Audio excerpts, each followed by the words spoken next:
এটা ছিল ঈদের দিন, আর ঈদের দিন কি কি রান্না করেছি সেটাই আপনাদের সাথে একটু শেয়ার করতেছি। এখানে গরুর গোশ আছে, আছে খিচুড়ি, আরও অনেক কিছু রান্না করেছি, সেগুলো আপনাদের সাথে একটু একটু করে শেয়ার করতেছি। আর সবাইকে জানাচ্ছি ঈদ মোবারক। আমার ভিডিওগুলো আপলোড দিতে অনেকটাই লেট হয়ে গিয়েছে, কারণ যেহেতু আমি ঘুরতে গিয়েছিলাম এই জন্য শুধু ঘুরিয়েই বেরিয়েছি, আর ভিডিও আপলোড দেওয়ার কথা ভুলেই গিয়েছিলাম, শুধুমাত্র সবার সাথে আনন্দ করতে গিয়েছিলাম। আর এবার একটু অনেক দিনে থেকেছি, এই জন্য ভিডিওগুলো আপলোড দিতে অনেকটাই লেট হয়ে গিয়েছে। হ্যালো এভরিওয়ান, আসসালামু আলাইকুম। সবাই কেমন আছেন? আশা করছি সবাই খুব ভালো আছেন, আমরাও আলহামদুলিল্লাহ ভালো আছি। এখানে ডেজার্ট আইটেম অনেক কিছুই ছিল। এখানে ফ্রুট কাস্টার্ড ছিল ফালুদা, আর ছিল হচ্ছে কেক, আর অনেক কিছুই করেছি। আর এখন আমি নোহার দাদুর থেকে ঈদ সালামি নেব, মানে আগে মেয়ে নিচ্ছে, কিন্তু মেয়ে ঈদ সালামি কিছুতেই নিচ্ছে না তার দাদু দাদিদের কাছ থেকে।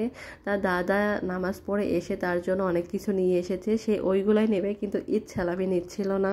আব্বু তখন হেসে হেসে বলতেছে, আমার ভালো হয়েছে, তোমার মেয়ে তো ঈদ সালামি নিচ্ছে না, তো আমি তো বেঁচে গেলাম, তো আমার মেয়ে কিছুতেই নিচ্ছে না। আব্বু এত চেষ্টা করতেছে, কিছুতেই সে ঈদ সালামি নিচ্ছে না। আব্বু তার জন্য কী কী খেলনা নিয়ে এসেছে সে ওগুলো নিয়ে ব্যস্ত ছিল। তার জন্য পুতুল নিয়ে এসেছে, বল নিয়ে এসেছে, বেলুন নিয়ে এসেছে, আর একটা বাঁশি টাইপের কিছু নিয়ে এসেছিল, সে ওইগুলো নিয়ে ব্যস্ত ছিল। তো আব্বু বলতেছিল, তোমার মেয়ে দেখো ঈদ সালামি কিন্তু কিছুতেই নিচ্ছিল না, এই যে নেওয়ার জন্য যা যা গিফট এনেছে সে এইগুলো নিয়ে খুব ব্যস্ত ছিল। আর আমার মেয়ে একটু গিফট পেলে অনেকটাই খুশি হয়, আর যেহেতু তার খেলার জিনিস সে আরও বেশি খুশি হয়েছিল। আমার শাশুড়ি আম্মু আমার মেয়ের সাথে একটু খেলা করতেছিল, একটু বাঁশি বাজিয়ে দিচ্ছিল, আর আমার মেয়ে বারবারই তার দাদুকে বলতেছিল মানে বাঁশিটা বাজানোর জন্য।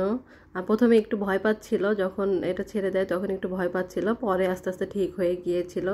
আর এবার অনেকটাই আনন্দ করা হয়েছে ঈদের মধ্যে, আর সবাই একসাথে অনেকটাই আনন্দ করেছি, ঘুরে বেরিয়েছি, এই জন্য আরও বেশি ভালো লেগেছে। আমার দুই ননাস আসতে পারেনি, আর ছোট ননাস এসেছিল ঈদের দিন, এসে চলে গিয়েছিল, কিন্তু আগে বলেনি আমাকে, পরে পরে দেখি সারপ্রাইজ দিতে এসেছিল আর কি। আর বড় ননাস আসে নাই, আর আমরা বড় ননাসের বাসায় গিয়েছিলাম, আর আমরা ঈদের পরের দিনে বড় ননাসের বাসায় যাব। আর এটা ছিল ঈদের দিন, আর নামাজ পড়ে এসেই সবাই আমার মেয়ের সাথে দুষ্টামি করতেছিল। আর এরপরেই আমি আব্বু থেকে ঈদ সালামি নিব। আমার মেয়ে আগে খেলা করে নেই, তারপরে আমি আব্বু থেকে ঈদ সালামি নিব। এবার ঈদে আমার মেয়ে অনেকটাই মজা করেছে, কিন্তু এবার ঈদে গরমও পড়েছিল, আর আমি ড্রেসটা পরিয়ে দিয়েছি। নোহার পাপা নোহাকে নিয়ে ঘুরতে যাবে, এই জন্য আগে ড্রেসটা পরিয়ে দিয়েছিলাম। আর এখন আমি আব্বু থেকে আর আম্মুর থেকে ঈদ সালামি নিব। নোহার পাপার থেকে পরে নিয়েছিলাম, আর এখন আব্বু আর আম্মুর থেকে নিচ্ছিলাম। আর নোহা মানে তাকিয়ে তাকিয়ে দেখতেছিল, আমি বললাম, এই দেখো আমি টাকা নিচ্ছি, কিন্তু আমার মেয়ে কিছুতেই ঈদ সালামি নেয় নাই। আর এই দেখেন তাকিয়ে তাকিয়ে দেখতেছে, আর কি যেন বললো। আর এখন হচ্ছে তারা বাপ বেটে ঘুরতে যাচ্ছে, এই জন্য মেয়েকে একটু রেডি করিয়ে দিলাম। বললাম ঈদের দিন মেয়েকে নিয়ে একটু ঘুরতে যাও, তো সে নিয়ে গেছে, আর কিছুতেই সে মেয়েকে আর নামাইতে পারি না। নোহার পাপা তার বন্ধুদের সাথে দেখা করতে যাবে, তাও মেয়েকে নামাইতেই পারি না, অনেক কান্নাকাটি করতেছিল। পরে সে বন্ধুদের সাথে দেখা করতে মেয়েকে নিয়ে চলে গিয়েছিল। নোহার পাপা আসার পরে একটু ঘুম দিয়েছিল, পরে আমরা হচ্ছে বিকেলবেলা মানে সন্ধ্যার পরে আমরা ঘুরতে গিয়েছিলাম। নোহার পাপা বলেছিল তোমাকে নিয়ে আমি বিকেলবেলা ঘুরতে যাব, কিন্তু বিকেলে আর ঘোরা হয়নি, কারণ আমার ছোটো ননাস এসেছিলো, নোহার পাপার বন্ধুর ওয়াইফ এসেছিলো, এই জন্য আমরা বিকেলে আর ঘুরতে যাই নাই। আমাদের যেতে যেতে রাতই হয়ে গিয়েছিল। আর আমাদের এইখানে এই যে মাঠ অনেক সুন্দর করে সাজায়, আর তারপরে নোয়ার পাপা বললো চলো দেখিয়ে নিয়ে আসি কেমন করে সাজায়, তো এই জন্য নোয়ার পাপার সাথে গিয়েছিলাম। এই প্রথম শ্বশুরবাড়ির এলাকাতে মাঠ কিভাবে সাজায় আর কেমন করে সাজাইছে সেগুলো দেখতে গিয়েছিলাম, আর অনেকটাই ভালো লাগতেছিল। আর আমার সাথে ছোট্ট একটা ননদ গিয়েছিল, ও আমাদের পেছনেই বসে আছে। আর এই যে ঈদগাহ মাঠ, এটা হচ্ছে আমার শ্বশুরবাড়ির এলাকায় ঈদগাহ মাঠ, অনেক সুন্দর করে সাজিয়েছে, আর মাঠটা অনেক বড়।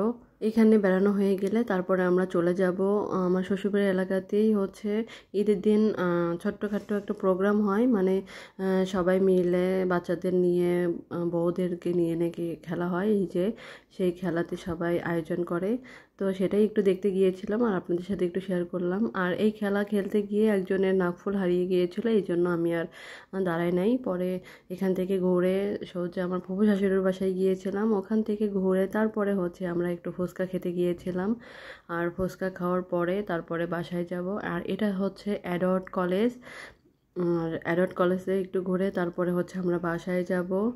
আর এই যে আমরা ফুচকা খেতে যাচ্ছি এখন। ফুচকা খাওয়া হয়ে গেলে তারপরে বাসায় যাব।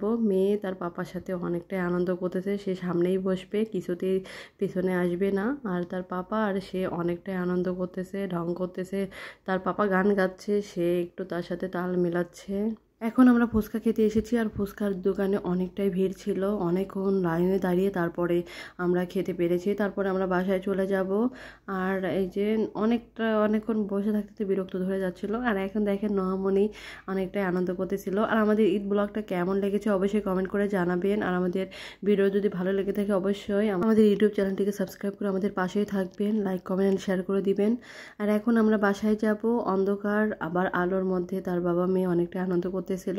আর এর পরের দিনই আমরা চলে যাব নোহার বড় ফুপির বাসায়। সেটার ভিডিও আর নেই নাই, কারণ ওখানে অনেক গরম ছিল। মেয়েকে নিয়ে একটু আনন্দ করে তারপরে সবসময় আর ভিডিও করতে ভালো লাগে না, এই জন্য আর ভিডিও করা হয় নাই। এখন আমরা যে নোহার বড় ফুপির বাসায় যাচ্ছিলাম, তাই মেয়ে একটু আনন্দ করতেছিল। আমরা আগে যাচ্ছিলাম আর আমার দেবর পরে যাবে। পরে আমার শ্বশুর শাশুড়ি আমাদেরকে সারপ্রাইজ দেওয়ার জন্য পরে গিয়েছিল। আমি বারবার বলছিলাম চলেন আব্বু যাই, আব্বু কিছুতেই গেল না। পরে আমাদেরকে সারপ্রাইজ দিতে গিয়েছিল। সবাই ভালো থাকবেন, আল্লাহ হাফেজ।